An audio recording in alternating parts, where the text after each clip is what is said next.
नमस्कार विद्यार्थियों, मैं राजेंद्र सिंह शिक्षाविद राजेंद्र सिंह यूट्यूब चैनल पर आप सभी का स्वागत करता हूं। आज भारतीय शिक्षा का इतिहास एवं विकास जो एक प्रश्न पत्र है शिक्षा शास्त्र का, जो बीएड, बीटीसी, डीएलएड, एमएड और बीए और एमए एजुकेशन में चलता है और कंपटीशन एग्जाम में भी इससे जुड़े हुए बहुत सारे क्वेश्चन पूछे जाते हैं। उसी भारतीय शिक्षा का इतिहास, विकास एवं समस्याएं, या भारतीय शिक्षा का इतिहास या भारतीय शिक्षा का विकास नाम से, शिक्षा के विकास के नाम से हम जानते हैं, उसी पर आज हम चर्चा करते हैं। इससे पहले हमने वैदिक कालीन और बौद्ध कालीन शिक्षा पर चर्चा कर ली है। आज हमारा जो टॉपिक है वो मध्यकालीन शिक्षा, जिसको हम मुस्लिम शिक्षा के नाम से भी जानते हैं। 1200 से लेकर 1700 के बीच का जो समय था भारत में, वो मध्यकालीन शिक्षा या मुस्लिम कालीन शिक्षा के नाम से जाना गया। ठीक, भारत, इसका अगर हम पृष्ठभूमि में जाएंगे, भारत की अतुलित संपत्ति से आकृष्ट होकर मुसलमानों ने इस देश पर 8वीं शताब्दी के आसपास अनेक आक्रमण प्रारंभ किए। उनके आक्रमणों का असली तूफान जो था वो महमूद गजनी के समय से आरंभ हुआ, जिसने 1000 ईस्वी से लेकर 1026 ईस्वी के बीच लगभग 17 बार भारत पर आक्रमण किए और लूटपाट करके वापस चला जाता था। महमूद गजनी के बहुत समय बाद पश्चात 1192 में तराइन का दूसरा युद्ध होता है। मोहम्मद गौरी और राजपूत राजा पृथ्वीराज चौहान के बीच में। पृथ्वीराज चौहान पराजित होते हैं और भारत में मुस्लिम शासन की शुरुआत हो जाती है। ठीक, शुरुआत हो जाती है और भारत में क्रमशः गुलाम वंश, खिलजी वंश, तुगलक वंश, सैयद वंश, लोदी वंश और मुगल वंश ने 1757 तक शासन किया। ये शुरुआत कब से होती है? जब पृथ्वीराज चौहान पराजित होते हैं 1192 में। इसके बाद दिल्ली की गद्दी पर मोहम्मद गौरी का जो गुलाम था कुतुबुद्दीन ऐबक, वो दिल्ली की गद्दी पर बैठता है और चूंकि वो गुलाम था इसलिए गुलाम वंश से भारत में मुस्लिम शासन की शुरुआत होती है। और गुलाम वंश से होते हुए कुतुबुद्दीन ऐबक से लेकर जो खिलजी वंश, तुगलक वंश, सैयद वंश, लोधी वंश और अंत में मुगल वंश ने भारत पर शासन किया। क्रमशः इस तरह से गुलाम से लेकर पहला शासन करने वाला वंश गुलाम वंश था, और पहला शासन करने वाला वंश जो गुलाम वंश था, और अंतिम शासन करने वाला जो वंश था वो मुगल वंश था। तो पहला स्थापित जो शासक था वो कुतुबुद्दीन ऐबक था, और अंतिम स्थापित शासक जो कह सकते हो वो औरंगजेब को कह सकते हो, जिसकी 1707 में मृत्यु होती है। उसके बाद भी मुस्लिम शासन चलता रहा, लेकिन कोई बहुत ज़्यादा प्रभावी या स्थापित शासक नहीं रहा। 1757 में क्लाइव ने प्लासी के युद्ध में विजयी होकर भारत में अंग्रेजी शासन का इतिहास आरंभ कर दिया, और इस प्रकार 550 वर्षों तक लगभग भारत में मुस्लिम शासकों का आधिपत्य रहा। उन्होंने यहाँ एक नवीन शिक्षा प्रणाली का सूत्रपात किया, जिसे हम मुस्लिम कालीन शिक्षा प्रणाली या मध्यकालीन शिक्षा प्रणाली के नाम से जानते हैं। इस प्रणाली के बारे में अपने मत को व्यक्त करते हुए डॉक्टर F.E. केई, डॉक्टर F.E.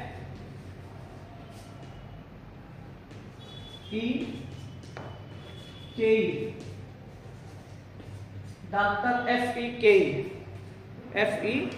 केई के अनुसार मुस्लिम शिक्षा एक विदेशी प्रणाली थी। मुस्लिम शिक्षा एक विदेशी प्रणाली थी जिसका भारत में प्रतिरोपण किया गया और ब्राह्मणीय शिक्षा से अति अल्प संबंध रखकर अपनी नवीन भूमि में विकसित हुई।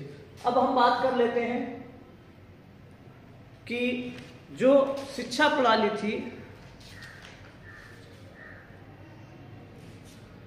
उसके शिक्षा की संरचना की बात कर लेते हैं। शिक्षा प्रणाली की शिक्षा की संरचना कैसी थी, इस पर हम चर्चा कर लेते हैं। तो शिक्षा वैदिक और बौद्ध की तरह यहाँ भी दो स्तरों में विभाजित थी। मध्यकाल में भी शिक्षा दो स्तरों में विभाजित थी, प्राथमिक शिक्षा और उच्च शिक्षा। प्राथमिक शिक्षा जो मकतबों में दी जाती थी, उच्च शिक्षा जो मदरसों में दी जाती थी। प्राथमिक शिक्षा के बारे में एक संक्षिप्त चर्चा कर लेते हैं।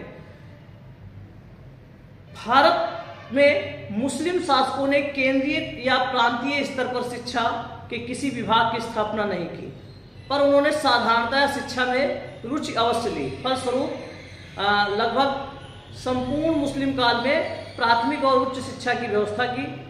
उस काल में शिक्षा केवल दो ही स्तर में विभाजित थे। इन स्तरों पर शिक्षा प्रदान करने के लिए मुस्लिम शासकों और जो शिक्षा प्रेमी थे धनी व्यक्तियों द्वारा मकतब और मदरसों का निर्माण किया गया। मकतब और मदरसों की स्थापना की गई और इन संस्थाओं में शिक्षा का आयोजन मुख्यतः मुसलमानों के लिए ही था। ठीक, डॉक्टर F.E. केई कहते हैं इसको लेकर कि कुछ अपवादों के अलावा, डॉक्टर F.E. केई के अनुसार कुछ अपवादों के अलावा मुस्लिम शिक्षा जनता के उन अल्पसंख्यकों के लिए थी जो मुस्लिम धर्म को अंगीकार कर लेते थे या मुस्लिम धर्म को स्वीकार कर लेते थे, केवल उनके लिए थी। ऐसा डॉक्टर F.E. केई का कहना है। शिक्षा जो प्राथमिक शिक्षा थी, प्राथमिक शिक्षा संस्थाएं, प्राथमिक शिक्षा मुख्य केंद्र जो था वो मकतब था। ठीक, इसके अतिरिक्त खानकाहें, दरगाहें भी प्राथमिक शिक्षा देते थे, प्राथमिक शिक्षा प्रदान करने का काम करते थे। इन शिक्षा संस्थाओं में केवल मुसलमान बच्चे ही शिक्षा प्राप्त कर सकते थे। कुछ व्यक्तिगत शिक्षक अपने घरों पर प्राथमिक शिक्षा प्रदान करने का कार्य करते थे।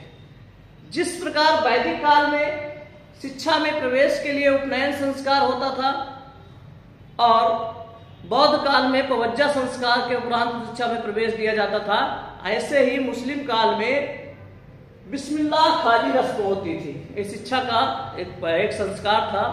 जैसे वैदिक काल में शिक्षा के 3 संस्कार थे, विद्यारंभ संस्कार, उपनयन संस्कार और समावर्तन संस्कार। विद्यारंभ संस्कार जो घर की शिक्षा के शुरू करने के लिए होता था, विद्यालय शिक्षा में प्रवेश के समय उपनयन संस्कार होता था। ऐसे ही विद्यालय शिक्षा में बौद्ध काल में प्रवेश के समय प्रवज्जा संस्कार होता था। उसी तरह मध्यकाल में या मुस्लिम कालीन शिक्षा में प्राथमिक शिक्षा में प्रवेश के समय बिस्मिल्लाह खानी रस्म का आयोजन किया जाता था। यह रस्म जब बालक 4 वर्ष 4 माह और 4 दिन का हो जाता था तो बिस्मिल्लाह खानी रस्म होता था। इस रस्म के समय बालक के लगभग सभी सगे संबंधी उपस्थित होते थे। उसको नए वस्त्र धारण कराया जाता था, मौलवी के सामने उपस्थित किया जाता था। उसे मौलवी कुरान शरीफ की आयतें पढ़ते थे, बालक से उसको दोहराने के लिए कहते थे। यदि बालक उसको दोहराने में असमर्थ होता था तो उसके द्वारा केवल बिस्मिल्लाह कहा जाता था और यही बिस्मिल्लाह कहना ही पर्याप्त माना जाता था। बिस्मिल्लाह का शाब्दिक अर्थ होता है अल्लाह के नाम से, अल्लाह के नाम से, ऐसा कहा गया है। इस प्रकार बालक की प्राथमिक शिक्षा की शुरुआत हो जाती थी।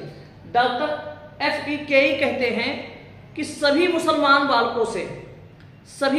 बालकों से प्राथमिक शिक्षा ग्रहण करने की आशा की जाती थी ताकि वे अपने प्रतिदिन के धार्मिक कार्यों से संबंधित कुरान की आयतों को स्मरण कर लें। किंतु इस बात को निश्चित रूप से नहीं कहा जा सकता है कि सभी बालक इस शिक्षा को प्राप्त करते थे। जो पाठ्यक्रम था प्राथमिक शिक्षा का, वो उसमें मकतबों का पाठ्यक्रम विभिन्न स्थानों में विभिन्न प्रकार का था। साधारणतः बालक को पढ़ने लिखने, जो मकतब शब्द है वो अरबी भाषा के कुतुब शब्द से बना है, जिसका अर्थ होता है उसने लिखा, अर्थात जहाँ लिखने पढ़ने की शिक्षा दी जाए वह मकतब होता था। यहाँ पढ़ाई की शुरुआत होती थी, इसमें कुरान की आयतें पढ़ाई जाती थी। ठीक, बालक के लिए उनका अर्थ समझना आवश्यक नहीं था, पर उनका शुद्ध उच्चारण अनिवार्य था। ठीक, इसके पश्चात बालकों को लिखना सिखाया जाता था, पढ़ना सिखाया जाता था। अरबी फारसी की शिक्षा, फारसी भाषा की शिक्षा दी जाती थी। व्यवहारिक शिक्षा के अंतर्गत बातचीत, करने के ढंग, सुंदर लेख, पत्र लेखन, ये कार्य कराए जाते थे। बालक का नैतिक एवं चारित्रिक विकास करने के लिए उसे शेख सादी की प्रसिद्ध पुस्तकें जो थी बोस्ता और गुलिस्ता पढ़ाई जाती थी, और पैगंबरों की कथाएं पढ़ाई जाती थी, फकीरों की कथाएं पढ़ाई जाती थी। इसके अतिरिक्त उसको लैला मजनू, यूसुफ जुलेखा, सिकंदर नामक आदि काव्यों का भी ज्ञान कराया जाता था। शिक्षण विधियां जो मकतबों की थी, यानी प्राथमिक शिक्षा की शिक्षण विधियां जो थी वो मौखिक थी और प्रत्यक्ष थी। बालक को शुद्ध उच्चारण का ज्ञान हो जाने पर कलमा और कुरान की आयतें जो थी वो कंठस्थ कराई जाती थी मौखिक रूप से, और उच्च स्वर में बोलकर पहाड़े रटाए जाते थे, पढ़ाए जाते थे। नया पाठ तभी पढ़ाया जाता था जब पुराना पाठ कंठस्थ हो जाता था, याद हो जाता था। इस प्रकार कंठस्थ करना शिक्षण विधि का मुख्य तत्व था। बालक द्वारा लिखने के लिए लकड़ी की तख्ती का प्रयोग शुरू हो गया था।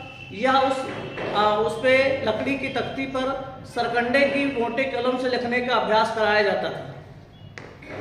ठीक, ये प्राथमिक शिक्षा थी। फिर उच्च शिक्षा की जब हम बात करते हैं, उच्च शिक्षा के जो स्थान थे वो मदरसे थे।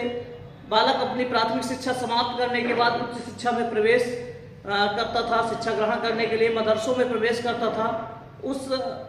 उसे प्रवेश के समय कोई मदरसों में प्रवेश के समय कोई संस्कार नहीं होता था। उच्च शिक्षा के केंद्र संपूर्ण देश में बिखरे हुए थे। इसमें आगरा, दिल्ली, लाहौर, मुल्तान, अजमेर, लखनऊ, सियालकोट, मुर्शिदाबाद, जौनपुर के मदरसे शिक्षा के क्षेत्र में बहुत ख्यात प्राप्त थे।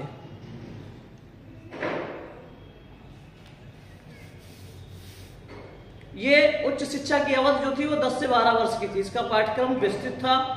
इसमें दो प्रकार के पाठचर्या थी, धार्मिक और लौकिक। धार्मिक पाठचर्या के अंतर्गत इस्लाम धर्म एवं संस्कृति, इस्लामी इतिहास, कानून, सिद्धांत और परंपराओं का अध्ययन कराया जाता था। जबकि लौकिक पाठचर्या के अंतर्गत अरबी फारसी भाषाएं और इनका साहित्य, व्याकरण, कृषि, भूगोल, कानून, ज्योतिष, गणित, अर्थशास्त्र, नीतिशास्त्र, दर्शन शास्त्र, यूनानी चिकित्सा आदि विषयों की शिक्षा दी जाती थी। शिक्षण विधियां जो मदरसों की शिक्षण विधियां थी वो भी मौखिक ही थी। अध्यापक भाषण विधि का प्रयोग करता था। मदरसा शब्द जो है वो अरबी भाषा के दरस शब्द से बना है, जिसका अर्थ होता है भाषण देना, अर्थात भाषण के माध्यम से जहाँ पढ़ाई हो उसको मदरसा कहा जाता था। गन्नार मिर्डल एक विद्वान थे, गन्नार मिर्डल, वो कहते हैं कि उच्च शिक्षा की संस्थाओं में पढ़ने और लिखने को मौखिक शिक्षण विधियों से श्रेष्ठतर स्थान प्रदान किया जाता था। शिक्षा का माध्यम जो था वो भाषा फारसी थी। राजकीय भाषा फारसी थी। इस भाषा का ज्ञान प्राप्त करके ही मनुष्यों को उच्च पद पे, शासन प्रशासन में उच्च पदों पे रखा जाता था। गन्नार मिर्डल कहते हैं कि उच्च स्तर पर शिक्षा का माध्यम फारसी भाषा थी। परीक्षाएं जो थी वो आधुनिक समय की तरह परीक्षाएं नहीं होती थी। शिक्षक प्रत्येक छात्र का स्वयं मूल्यांकन करके उसे उच्च कक्षा में शिक्षा प्रदान करने का अधिकार देता था। उपाधियां जो थी, एक सामान्य रूप से शिक्षा समाप्त करने वाले छात्रों को प्रमाण पत्र या उपाधियां नहीं दी जाती थी, किंतु जो छात्र अपने अध्ययन के लिए के विषय में असाधारण योग्यता का प्रमाण देते थे उनको उपाधियों से विभूषित किया जाता था। मौखिक उपाधियां होती थी। उदाहरण के लिए आप कह सकते हो कि साहित्य के छात्रों को काबिल, धर्मशास्त्र के छात्रों को आलिम, तर्क एवं दर्शन शास्त्र के छात्रों को फाजिल की उपाधि से नवाजा जाता था। ठीक, एक बार फिर से सुन लें। जो साहित्य के स्पेशलिस्ट छात्र होते थे उनको काबिल कहा जाता था। जो धर्मशास्त्र के छात्र होते थे उनको आलिम कहा जाता था, और जो तर्कशास्त्र और दर्शन शास्त्र के छात्रों को फाजिल की उपाधि से नवाजा जाता था। जैसे वैदिक काल में स्नातक, वसु, रुद्र और आदित्य उपाधियां दी जाती थी। फिर शिक्षा संस्थाओं के प्रकार, कितने प्रकार की शिक्षण संस्थाएं थी, तो पहला जो था वो मकतब था। हमने अभी बताया है कि मकतब शब्द अरबी भाषा के कुतुब शब्द से बना है, जिसका अर्थ होता है उसने लिखा। उर्दू भाषा में कुतुब शब्द का किताब का बहुवचन है। इस प्रकार मकतब वह स्थान जहां बालकों को साधारण पढ़ना लिखना सिखाया जाता है। ये प्राथमिक शिक्षा के केंद्र थे। मकतब जो थे ये प्राथमिक शिक्षा के केंद्र थे, जो किसी मस्जिद से जुड़े हुए होते थे। कभी कभी मौलवियों के घर पर भी मकतब होते थे। इसके बाद मदरसा शब्द जो है ये अरबी भाषा के दरस शब्द से बना है, जिसका अर्थ होता है भाषण। इस प्रकार मदरसा वह स्थान जहां शिक्षण के लिए भाषण या व्याख्यान विधि लेक्चर मेथड का प्रयोग किया जाता है। ये मदरसे जो थे वो उच्च शिक्षा के केंद्र थे। ये सामान्यतः किसी मस्जिद से संलग्न होते थे। इनकी स्थापना राज्य और धनी विद्या प्रेमियों के द्वारा की जाती थी। इनमें विभिन्न शिक्षकों द्वारा विभिन्न विषयों की शिक्षा दी जाती थी मकतबों में। फिर है खानकाहें भी शिक्षा के केंद्र थे मध्यकाल में। खानकाह प्रारंभिक शिक्षा के केंद्र थे। इनमें केवल मुसलमान बालक ही शिक्षा प्राप्त कर सकते थे। इनका व्यय दान से प्राप्त होने वाले धन से चलता था, जो चंदा मिलता था उससे चलता था। फिर है दरगाह जो है वो खानकाहों के तरह दरगाह भी प्राथमिक शिक्षा के केंद्र थे और इनकी स्थिति बहुत खानकाहों के समान ही थी। इनमें भी केवल मुस्लिम बालकों को ही शिक्षा दिया जाता था, केवल मुस्लिम बालक ही शिक्षा प्राप्त कर सकते थे। कुरान स्कूल, इन स्कूलों में केवल कुरान की शिक्षा दी जाती थी।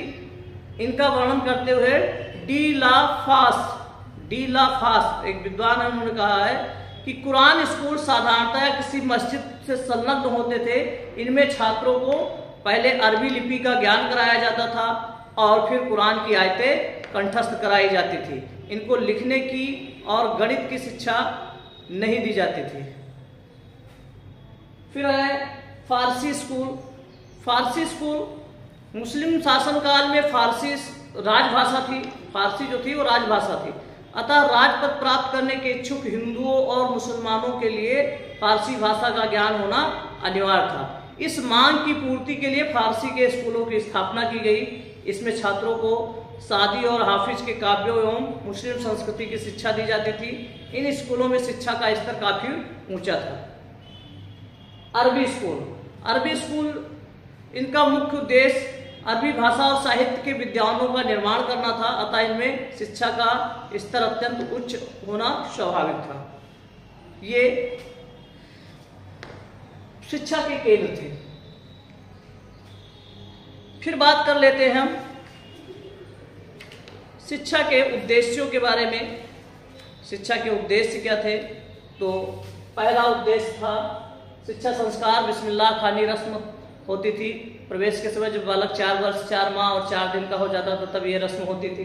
शिक्षा के संस्कारों की बात करें तो पहला मुख्य सभी प्रकार के शिक्षा का प्रमुख जो उद्देश्य था मध्यकाल में वो इस्लाम धर्म एवं संस्कृति का प्रचार प्रसार करना था।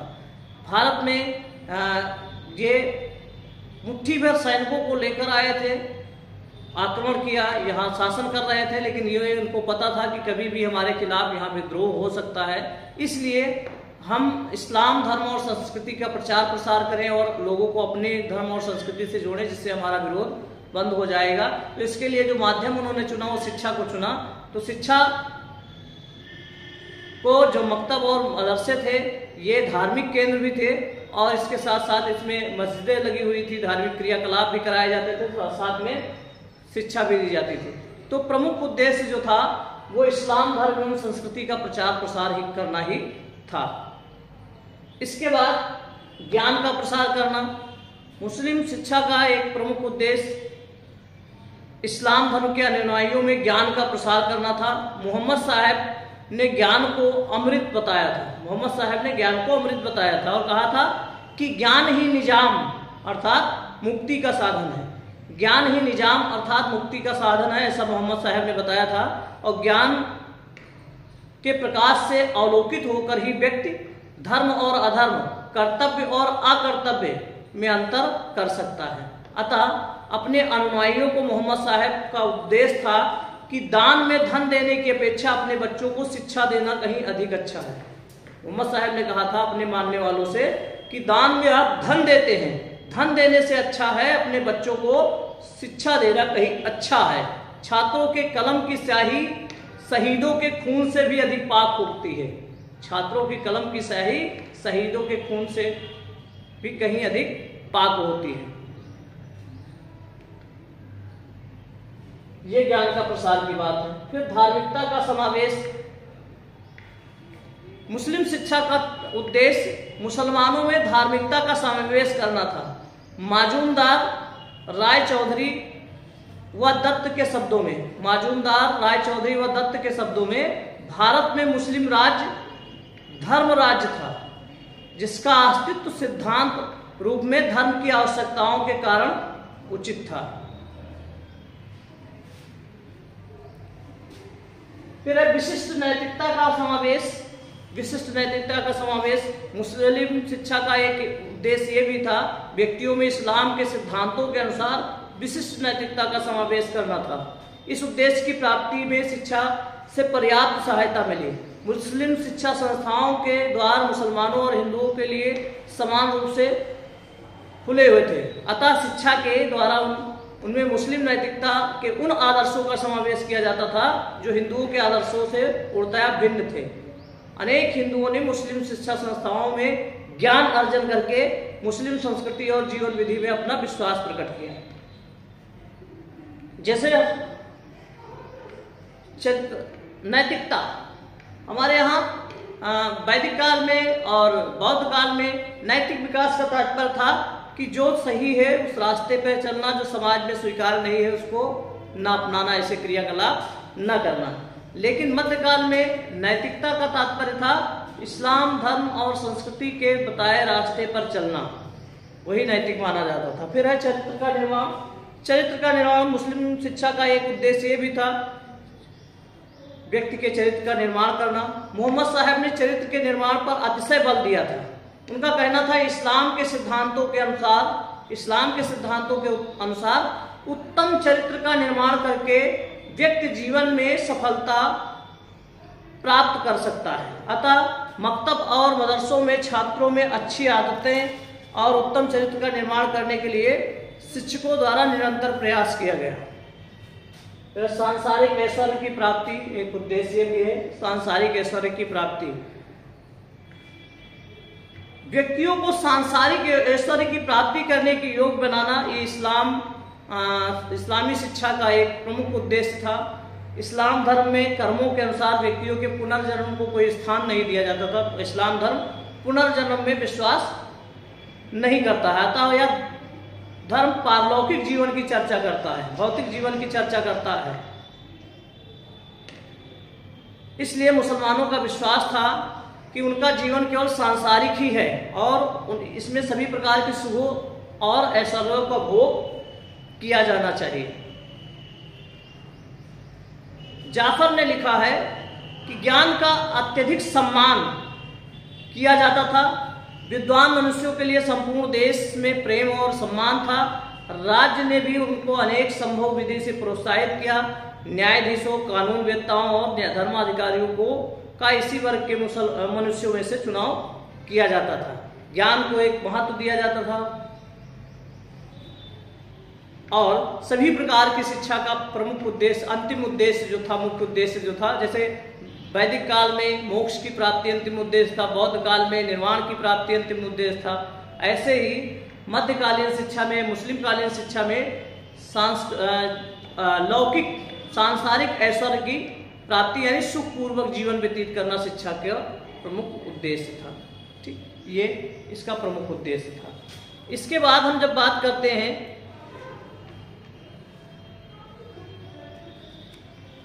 शिक्षा के अन्य पक्षों की, जब बात करते हैं स्त्री शिक्षा, डॉक्टर F.E. केई कहते हैं कि पर्दा प्रथा ने जिसने छोटी बालिकाओं के अलावा सब मुसलमान स्त्रियों को एकांत में बंद कर रखा, उनकी शिक्षा को महान कठिनाई का कारण बना दिया। इस पर्दा प्रथा ने शिक्षा को बहुत नुकसान पहुंचाया, ऐसा केई का कहना है।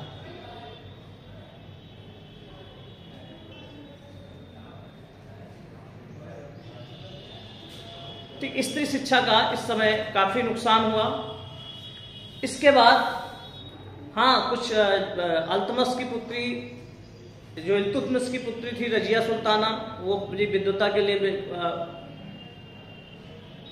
चांद बीबी, गुलबदन बेगम, बाबर की पुत्री, जिन्होंने हुमायूं नामा की रचना की, हुमायूं की भतीजा जो भतीजी थी सलीमा सुल्ताना, जहांगीर की पत्नी नूरजहां, औरंगजेब की पुत्री जेबुन्निसा बेगम, ये सब उस समय की विद्वान महिलाओं में मानी जाती थी।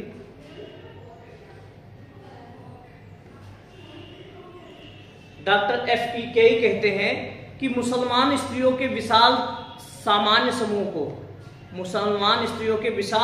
समूह को पारिवारिक कर्तव्यों को करने के लिए घरेलू प्रशिक्षण के अलावा किसी भी प्रकार की कोई शिक्षा प्राप्त नहीं हुई, ऐसा केई का मानना था। व्यावसायिक शिक्षा की बात करते हैं। व्यावसायिक शिक्षा, दिल्ली के सुल्तानों और मुगल सम्राटों को व्यावसायिक शिक्षा के प्रति किसी न किसी रूप में कम या अधिक रुचि अवश्य थी। ऐसी परिस्थिति में व्यावसायिक शिक्षा का विकास होना स्वाभाविक था। व्यावसायिक शिक्षा में सैनिक शिक्षा का विकास हुआ, चिकित्सा शिक्षा का विकास हुआ, हस्तकलाओं की शिक्षा का और ललित कलाओं का, शिल्प कलाओं की शिक्षा का इस समय काफ़ी विकास हुआ। फिर बात कर लेते हैं मध्यकालीन शिक्षा की विशेषताएं क्या थी। तो पहली विशेषता थी व्यवहारिक शिक्षा। ये पुनर्जन्म में विश्वास नहीं करते हैं, इस कारण वो व्यवहारिक शिक्षा पर ज़्यादा महत्व देते हैं। व्यवहारिक शिक्षा को ज़्यादा महत्व प्रदान किया गया है। निःशुल्क शिक्षा, मध्यकालीन शिक्षा की एक विशेषता ये भी थी कि वैदिक काल की तरह मध्यकालीन शिक्षा भी पूर्ण रूप से निःशुल्क थी। किसी भी प्रकार में मकतब और मदरसों में किसी भी प्रकार की कोई शुल्क नहीं लिया जाता था। इसका संपूर्ण जो खर्चा था वो मुस्लिम शासकों या धनी व्यक्तियों के द्वारा वहन किया जाता था। इब्न बतूता ने लिखा है कि यह अति विशाल और भव्य मदरसा है। मदरसों के बारे में उन्होंने लिखा है, यह अति विशाल और भव्य मदरसा है। इसमें छात्रों के रहने के लिए 300 कमरे हैं और छात्रों को दैनिक भोजन और सालाना कपड़ों का खर्च दिया जाता है। ऐसा इब्न बतूता ने अपने लेख में एक मदरसे के विषय में लिखा था। व्यक्तिगत संपर्क, तीसरी विशेषता है व्यक्तिगत संपर्क। प्राचीन भारतीय शिक्षा पद्धति के समान मुस्लिम कालीन शिक्षा में भी गुरु और शिष्य का संबंध जो था वो व्यक्तिगत संपर्क में था। शिक्षक अपने छात्रों के साथ निवास करता था, अतः अपने विचारों और आदर्शों से उनको प्रभावित करके उनकी प्रतिभा, कुशलता और योग्यता में निरंतर वृद्धि करता रहता था। टी.एन. सिक्वेरा कहते हैं कि शिक्षा को व्यक्तिगत प्रक्रिया माना जाता था। शिक्षक को अपने छात्रों के साथ रहना पड़ता था। चौथा है कक्षा नायकीय पद्धति। मुस्लिम शिक्षा संस्थाओं में कक्षा नायकीय पद्धति का प्रचलन था। इस पद्धति में उच्च कक्षाओं के जो योग्य छात्र होते थे वो निम्न कक्षाओं के छात्रों को पढ़ाकर शिक्षक अध्यापन कार्य में सहायता देते थे। मुसलमानों ने इस पद्धति को अपनी सुविधा के लिए प्राचीन भारतीय शिक्षा से ग्रहण किया था। जैसे फॉर एग्जाम्पल कोई एमए फाइनल में बच्चा है, शिक्षक की गैर मौजूदगी में, शिक्षक की कमी के रूप में देखा जाता था, तो जो एमए फाइनल का बच्चा है वो बीए फर्स्ट ईयर वाले बच्चों को पढ़ा दे। इसी को कक्षा नायकीय पद्धति कहते हैं।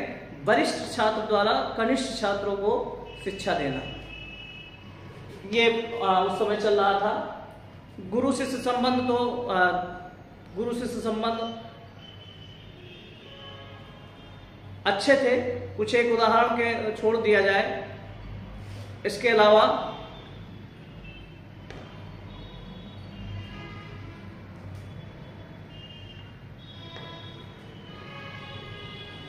Doctor E.F. केई कहते हैं कि शिक्षक और छात्र का संबंध वैसा ही था जैसा कि ब्राह्मणीय शिक्षा में था।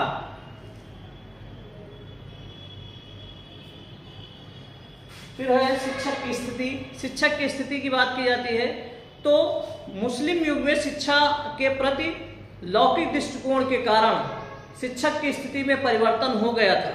उसकी स्थिति इतनी उच्च नहीं थी जितनी कि प्राचीन भारत में थी। औरंगजेब ने अपने शिक्षक मुल्ला शाह सलेम को भेंट करने की प्रार्थना को अपने शिक्षक से भेंट करने की प्रार्थना को 3 माह तक ठुकरा दिया और अंत में भेंट करने पर उसे अज्ञातवास की आज्ञा देकर शिक्षक के प्रति जिस व्यवहार का प्रमाण दिया हुआ निरंतर निम्नतर स्थिति का सबसे बड़ा उदाहरण था औरंगजेब के द्वारा अपने गुरु के साथ किया गया व्यवहार। लेकिन कई कहते हैं शिक्षकों की सामाजिक स्थिति उच्च थी और वे साधारणतः चरित्रवान मनुष्य थे जिनको व्यक्तियों का विश्वास और सम्मान प्राप्त था। एक बात और आपकी जानकारी के लिए बता दें कि उन्होंने ही कहा कि शिक्षकों का समाज में उच्च स्थान था, यद्यपि उनका वेतन अल्प था तथापि उनको सार्वजनिक सम्मान और विश्वास प्राप्त था। ये पहली बार था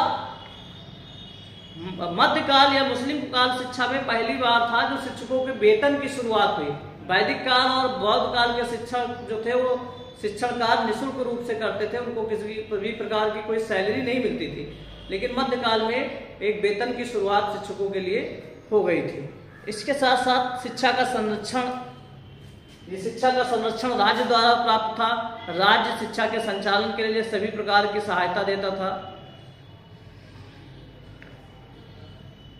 छात्रों की छात्रवृत्तियां भी इसी समय शुरुआत की गई थी। जो प्रतिभाशाली छात्र थे, गरीब छात्र थे, उनको छात्रवृत्तियां देने की शुरुआत यहाँ शुरू हुई। शिक्षा की अनिवार्यता की गई। मुसलमानों द्वारा शिक्षा को व्यक्ति के जीवन के लिए 3 कारकों से अनिवार्य माना जाता था। पहला, कुरान शरीफ से ज्ञान प्राप्त करना प्रत्येक व्यक्ति का कर्तव्य बताया गया। दूसरा, मुसलमानों द्वारा मोहम्मद साहब के इस कथन पर विश्वास किया जाता है, जो छात्र ज्ञान की खोज करता है ईश्वर स्वर्ग में उच्च स्थान प्रदान करता है। मोहम्मद साहब ने कहा, जो छात्र ज्ञान की खोज करता है ईश्वर उसे स्वर्ग में उच्च स्थान प्रदान करता है। तीसरा था, इस्लाम धर्म में कहा गया है कि जो मनुष्य ज्ञान प्राप्त करता है वो धार्मिक कार्य करता है, जो ज्ञान की बात करता है वह ईश्वर की प्रशंसा करता है और जो ज्ञान की खोज करता है वह ईश्वर की उपासना करता है। साहित्य व इतिहास का विकास। इस समय साहित्य और इतिहास का पर्याप्त विकास हुआ। अनेक मुस्लिम शासकों ने इनको संरक्षण दिया, विद्वानों को संरक्षण दिया, आर्थिक मदद दी, जिसके द्वारा साहित्य सृजन की शुरुआत हुई। यही कारण था कि मुस्लिम युग में नीति शास्त्र, दर्शन शास्त्र विषयों पर साहित्य का निर्माण हुआ। रामायण, महाभारत आदि हिंदू ग्रंथों का भी फारसी में अनुवाद किया गया। इतिहास की सही मायने में लेखन की शुरुआत मध्यकाल में ही हुई। कुछ एक चीजों को, जैसे कल्हड़ की राजतरंगणी, कुछ एक पुस्तकों को छोड़ दिया जाए तो एक क्रमबद्ध लेखन की शुरुआत यहीं से होती है। अब हम बात करें इसकी कमियां क्या थी, मध्यकालीन शिक्षा की प्रमुख कमियां क्या थी।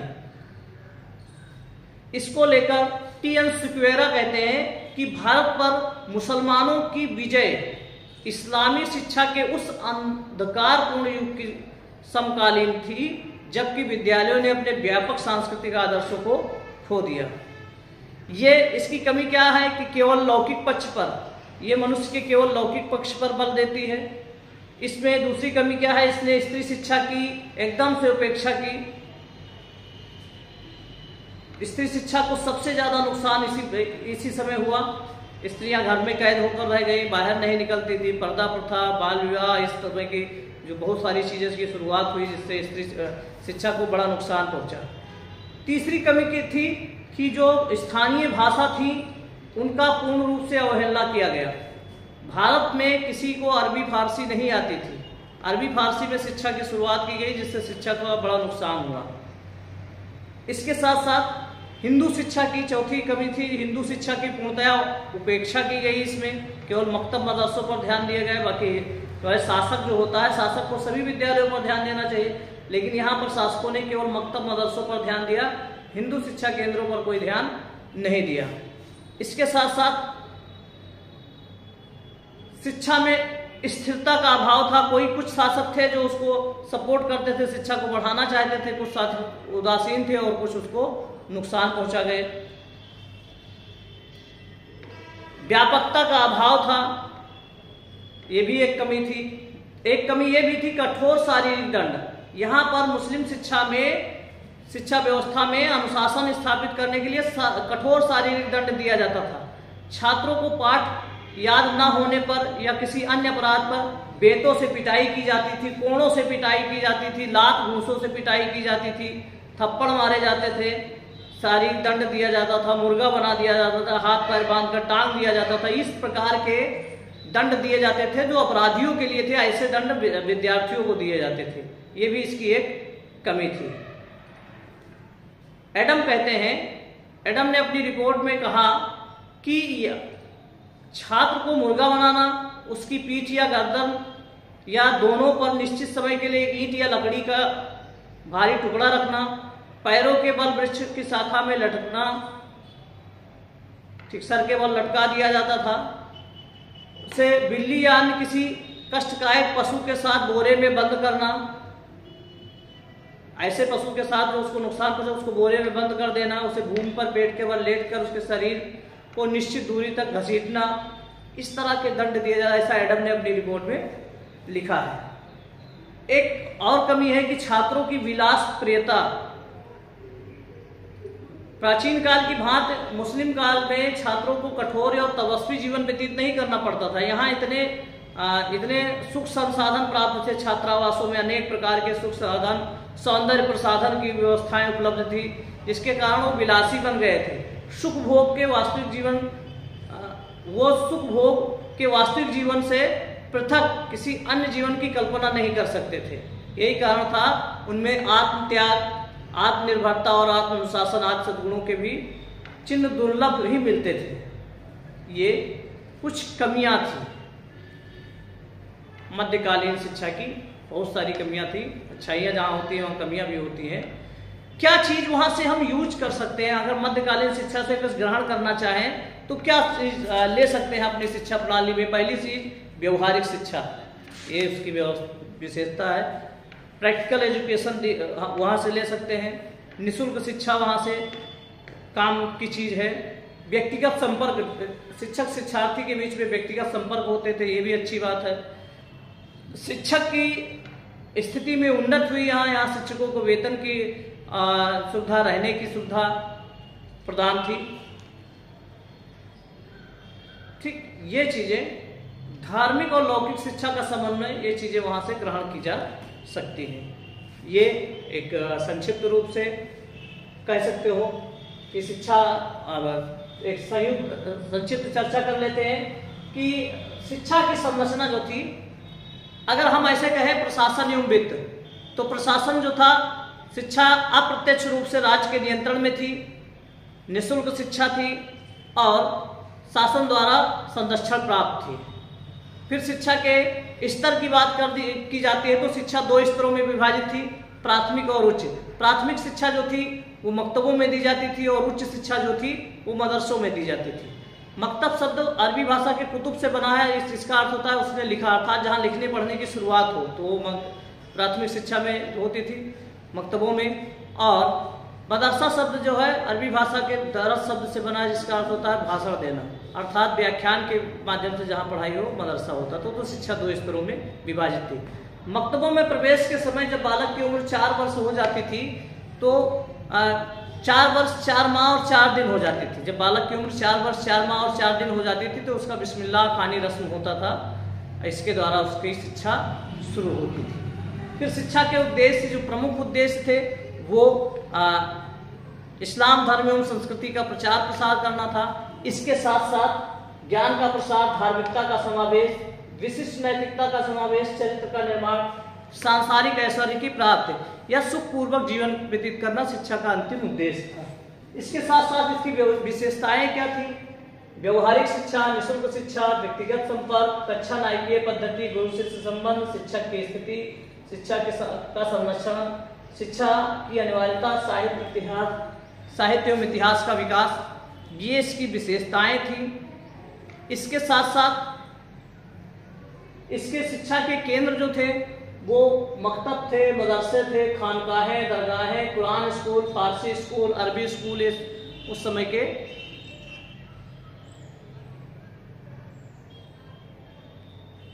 प्रमुख मुख्य जो थे वो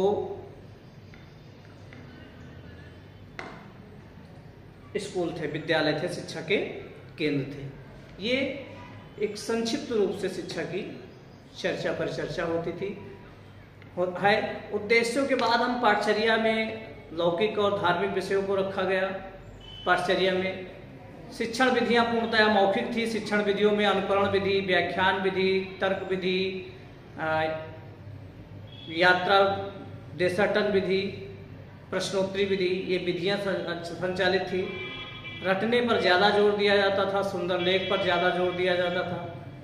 अनुशासन के बारे में हमने बताया ही, कठोर शारीरिक दंड दिया जाता था अनुशासनहीनता होने पर। शिक्षक जो अपने विषय का ज्ञाता होता था, अरबी फारसी का विद्वान होता था, इस्लाम धर्म एवं संस्कृति को मानने वाला होता था, वो शिक्षक बनता था। शिक्षक को यहाँ रहने की, खाने की सुविधा और वेतन देने की सुविधा प्रारंभ कर दी गई थी।